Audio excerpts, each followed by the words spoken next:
마가복음 14장 32절에서 72절까지 말씀 제가 먼저 여러분들한테 나누어서 교독하겠습니다. 그들이 겟세마네라 하는 곳에 이름에 예수께서 제자들에게 이르시되 내가 기도할 동안에 너희는 여기 앉아 있으라 하시고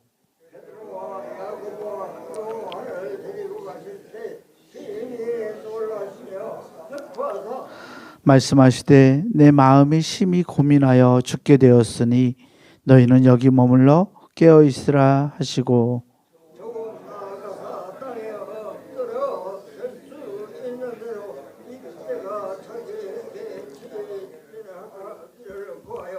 이르시되 아빠 아버지여 아버지께는 모든 것이 가능하오니 이 잔을 내게서 옮기시옵소서. 그러나 나의 원대로 마시옵고 아버지의 원대로 하옵소서 하시고 제자들이 차는 것을 보시고 베드로에게 말씀하시되 시몬아 자네가 네가 한 시간도 깨어 있을 수 없더냐. 시험에 들지 않게 깨어 있어 기도하라. 마음에는 원이로되 육신이 약하도다 하시고 다시 나아가 동일한 말씀으로 기도하시고 다시 오사 보신즉 그들이 자니 이는 그들의 눈이 심히 피곤함이라. 그들이 예수께 무엇으로 대답할 줄을 알지 못하더라. 세 번째 오사 그들에게 이르시되 이제 해는 차고 쉬라. 그만 되었다.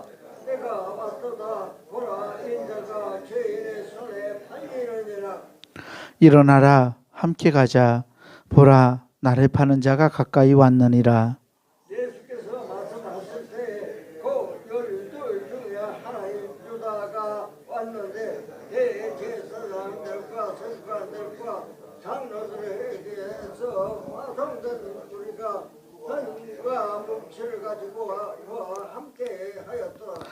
예수를 파는 자가 이미 그들과 군호를 짜 이르되 내가 입맞추는 자가 그이니 그를 잡아 단단히 끌어가라 하였는지라.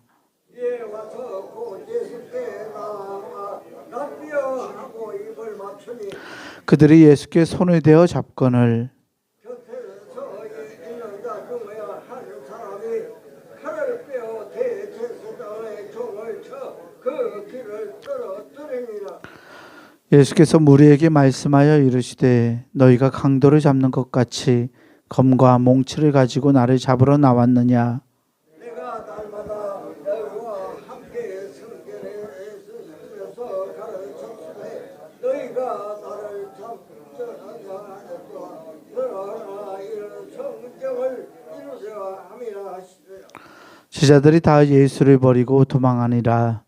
한 청년이 몸에 배를 두르고 예수를 따라가다가 무리에게 잡히며 배 혼니부를 버리고 벗은 몸으로 도망하니라.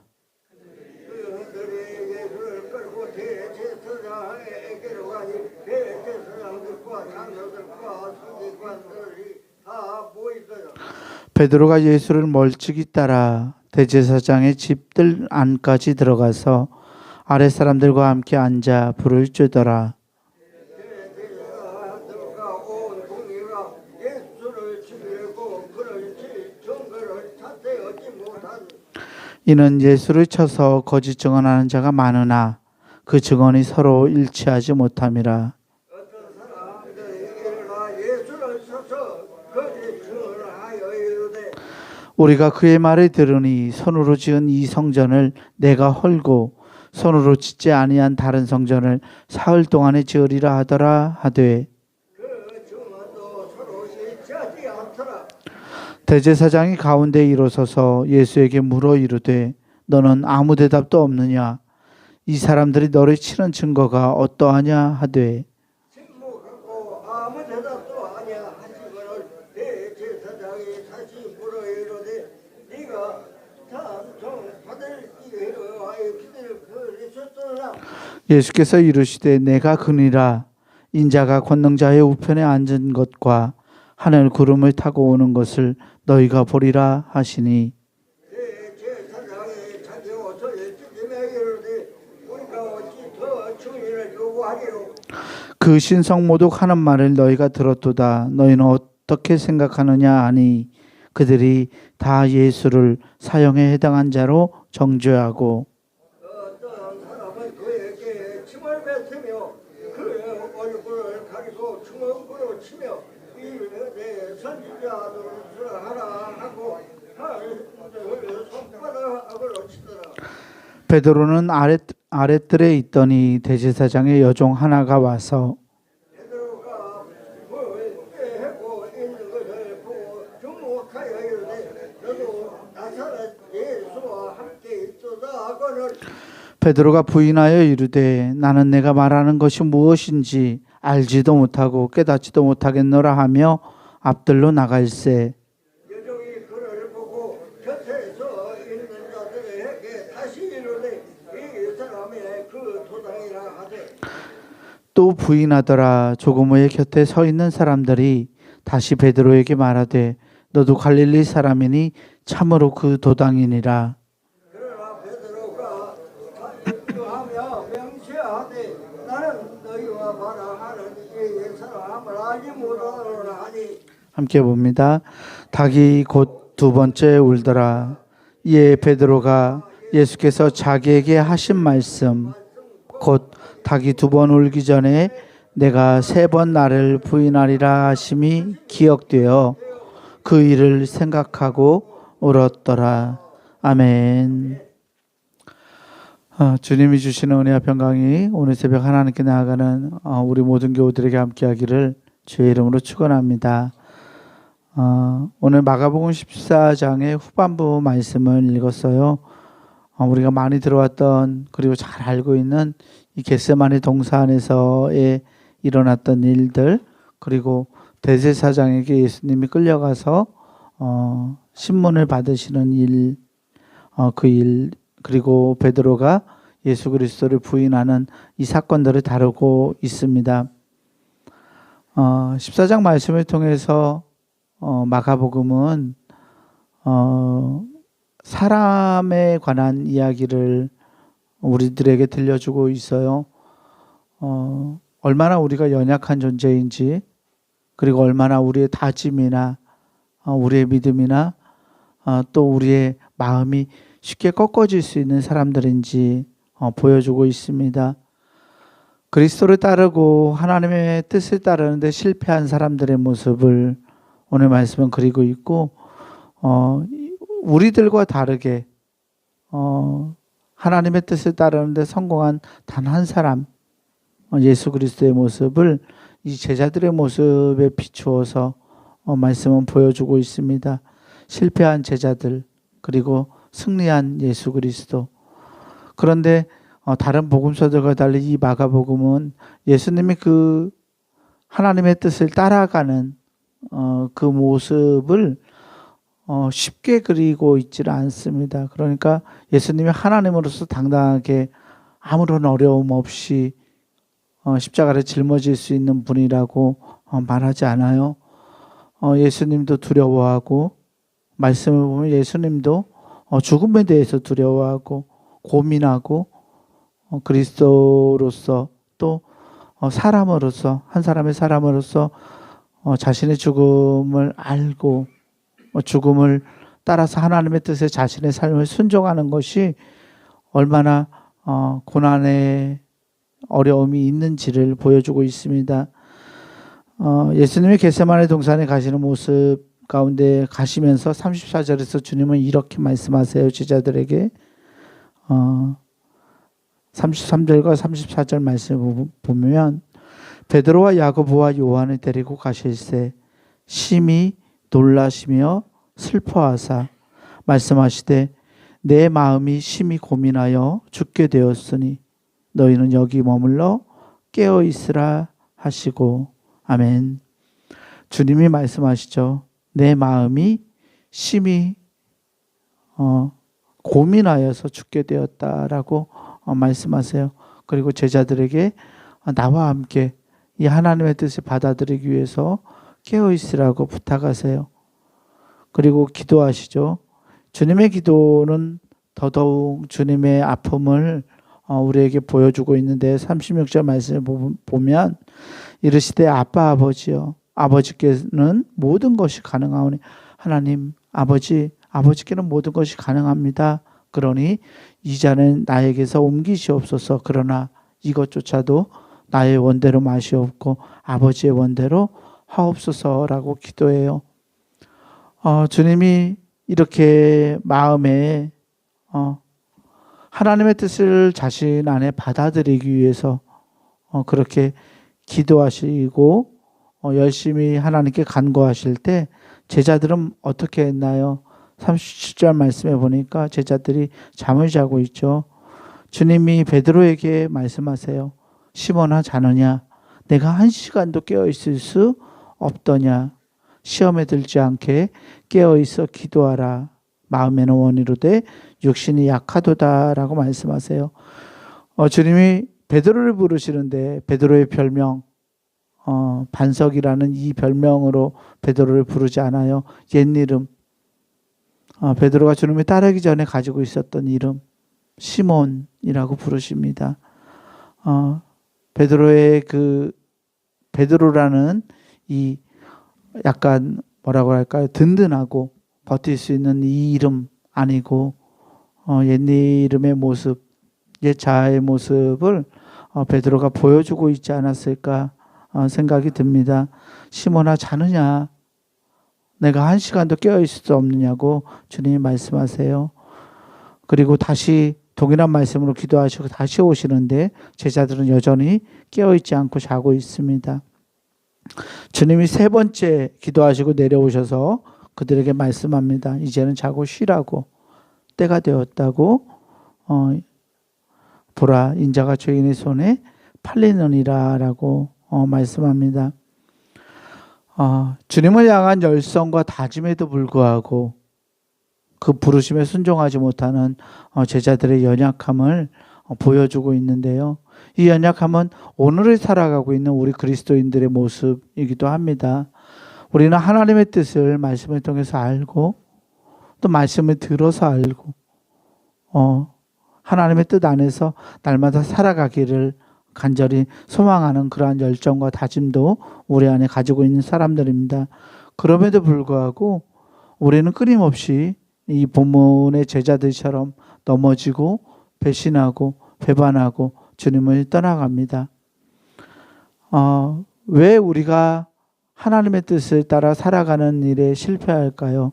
오늘 말씀은 우리가 기도하지 않기 때문이라고 깨어서 기도하지 않는 것 때문이라고 말씀합니다.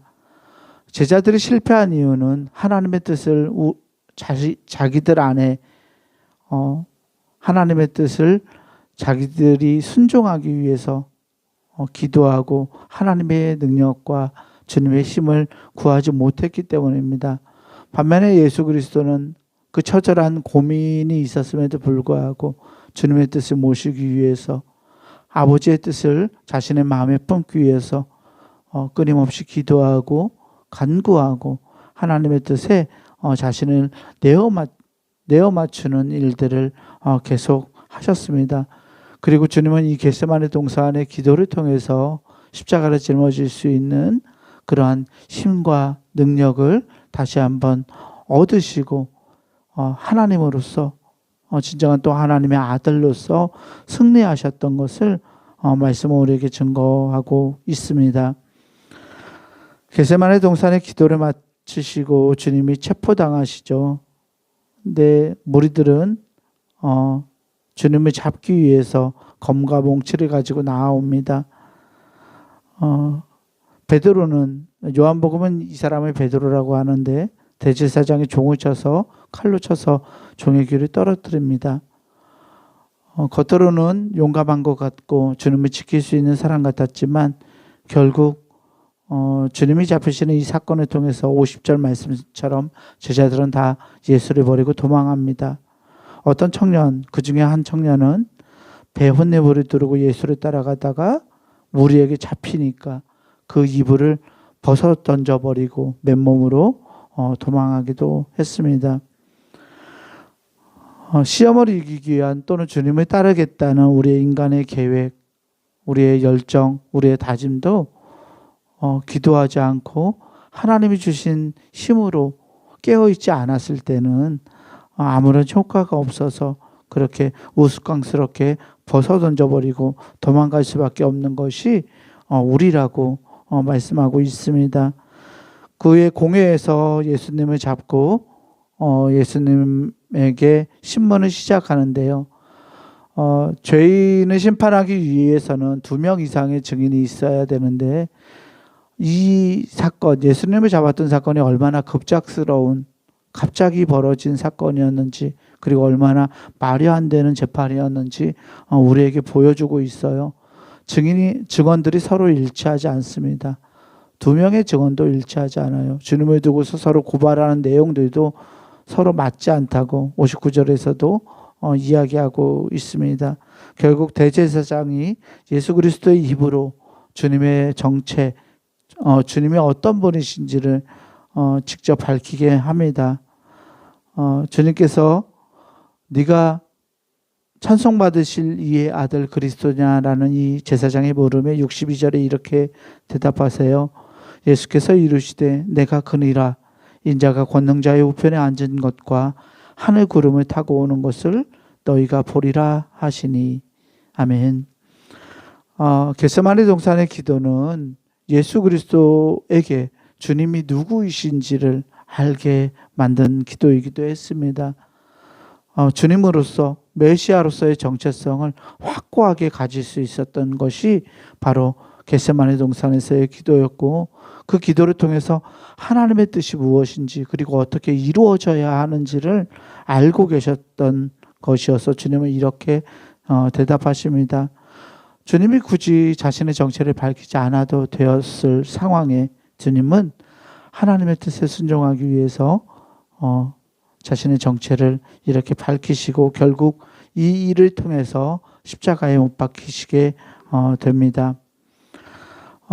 주님이 이런 재판을 받으시는 동안에 베드로는 여전히 주님을 부인합니다. 베드로는 주님을 버리지 않겠다라고 약속했어요. 주님을 배반하지 않겠다라고 2번이나 그렇게 약속했습니다. 그런데 이미 겟세마네 동산에서 깨어있지 못했던 걸로 베드로는 주님을 이미 버렸던 사람이 되었습니다. 그리고 이 대제사장의 뜰 안에서 베드로는 주님을 배반하는 장면을 또한 보여주고 있습니다. 3번 주님을 부인하고 나는 너희가 말하는 이 사람을 알지 못하노라고 주님과의 모든 관계를 부인했던 베드로. 72절 말씀은 베드로가 자신의 잘못을 깨닫는 것을 보여주고 있는데요. 닭이 곧 2번째 울더라. 이에 베드로가 예수께서 자기에게 하신 말씀, 곧 닭이 2번 울기 전에 내가 3번 나를 부인하리라 하심이 기억되어 그 일을 생각하고 울었더라. 아멘. 베드로가 자신의 잘못을 깨달았던 것은 하나님의 말씀, 예수 그리스도의 말씀을 기억했을 때였습니다. 닭이 울어서가 아니라 주님의 말씀을 기억했기 때문에, 하나님의 말씀을 기억했기 때문에 그 말씀이 베드로가 어떤 사람인지를 알려주었던 것이죠. 이 말씀을 통해서 우리는 믿음을 지키는 것은 우리의 능력, 우리의 힘이 아니라는 것을 발견하게 됩니다. 베드로조차도 주님의 존재까지도 부인했던 것을 우리는 기억합니다. 우리의 연약함, 또 우리의 결단과 다짐이 얼마나 쉽게 무너질 수 있는지 성경은 우리에게 말씀하고 있고, 제자들에게 또 우리들에게 믿음을 지키는 것은 우리의 힘이 아니라 하나님의 말씀이라고, 성령으로 충만함이라고 말씀하고 있습니다. 바라기는 이 사건을 통해서 우리가 우리의 연약함을 주님 앞에 내려두고 고백할 수 있는 자들 되기를 소망합니다. 하나님의 뜻을 품기 위해서 깨어있어 기도하는 우리가 되어야 할 줄 믿습니다. 또 말씀을 우리 안에 늘 새기고 그 말씀을 통해서 나를 세워갈 수 있는, 나를 하나님의 뜻에 순종시켜 갈 수 있는 그러한 능력이 우리 안에 필요할 줄 믿습니다. 결국 우리의 힘으로 하나님을 따를 수 있는 길은 없습니다. 하나님이 우리에게 주시는 은혜를 깨달아 받아들이는 것, 그리고 그 은혜를 지켜가는 것, 날마다 주님 앞에 말씀으로 설 수 있고 기도로 설 수 있는 우리 모두가 되기를 주의 이름으로 간절히 축원합니다. 기도하겠습니다. 사랑과 은혜의 하나님 감사합니다. 우리의 인생이 또 우리의 결단과 다짐이 우리의 믿음이 얼마나 연약한 것인지 하나님 말씀을 통해 보았습니다. 주님을 모시고 주님과 동고동락했던 주의 제자들도 얼마나 쉽게 주님을 배반할 수 있었는지 하나님 마가복음이 우리에게 보여줍니다. 하나님 우리의 믿음도 하나님 그렇게 연약하여서 주님을 의지합니다. 기도로 하나님께 나아가길 원합니다. 하나님 그래서 우리가 하나님의 뜻을 우리 안에 심는 일에 성공할 수 있는 주님처럼 승리할 수 있는 그런 주의 제자들이 되기를 소망합니다. 하나님 말씀이 우리를 그렇게 만들 수 있는 힘이 있음을 기억합니다. 우리가 하나님의 말씀을 우리 안에 굳건하게 받아들이고 그 말씀을 힘입어서 우리의 연약함을 주님 앞에 늘 고백하며 말씀을 붙들고 이기고 순종하고 또 넘어갈 수 있는 또 극복할 수 있는 우리가 될 수 있도록 우리의 삶을 이끌어 주시옵소서. 예수 그리스도의 승리하신 모습을 발견합니다. 인간적인 아픔과 고난과 어려움들을 경험하셨지만 끊임없이 기도하시고 하나님의 뜻을 받아들이셨던 주님처럼 하나님 우리도 주님 제자들답게 주님의 모습을 닮아가고 주님처럼 기도와 말씀으로 말씀 묵상으로 깨어 있을 수 있는 하나님의 사람들이 다 될 수 있도록 우리를 붙들어 주시옵소서. 감사드리오며 우리 구주 예수 그리스도 이름으로 기도하옵나이다. 아멘.